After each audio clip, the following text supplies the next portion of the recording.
Mirdita I jep shtetit shqiptar mbi 50 milionë euro në vit në formën e taksave nga aktiviteti minerar dhe energjetik, por shumë pak nga këto të ardhura janë kthyer në investime për zonën, e cila ka nevoja të shumta kryesisht në infrastrukturë.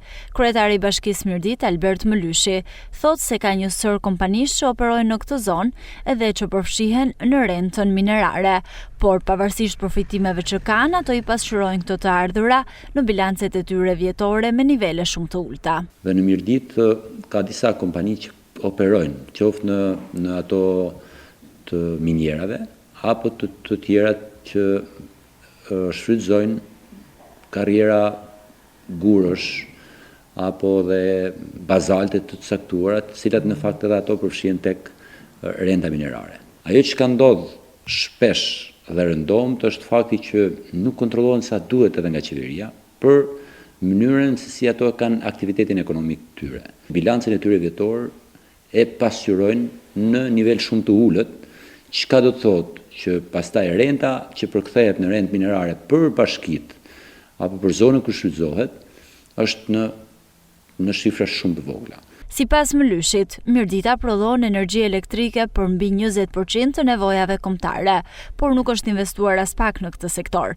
Ndërkohë ai thekson se financimi I projekteve të bashkisë nga qeveria shqiptare është thuajse zero. Shkoi afërsisht mbi 50 milionë euro që I vilen Mirditës në vit nga qeveria, të cilat në fakt nuk kthehen pastaj në investime. Dhe kjo është shqetësimi që unë kam ngritur prej disa kohësh dhe vazhdoj ta ngrej si shqetësim, sepse qeveritë duhet të jenë të drejta në raport me ndarjen e buxhetit në zonat ku ata shfrytëzojnë ku kanë aktivitet të lartë ekonomik dhe që arka shtetit përfiton pikërisht nga ky lloj aktiviteti. Mirdita prodhon energji elektrike me mbi 20-25% nevojave kombëtare.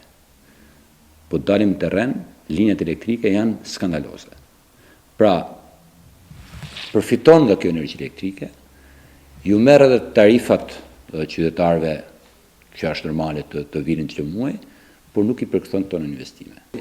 Është shqetësuese kur shikon që qeveria, ministra kapën pafund nga drejtësia me miliona euro të vjedhura dhe që në fund kur shikon që ti ke dërguar projekte asa gjysma atyre që ata kanë vjedhur, kjo është për të vënë dorë në kokë dhe është një sistem që nuk funksionon, është realisht kjo kërkon një revoltë jashtëzakonshme të. Bashkia Mirdit është një nga 6 njësitë vendore në vend që drejtohet nga e djathta dhe nevoja për investim në këtë zonë mbetet e konsiderueshme.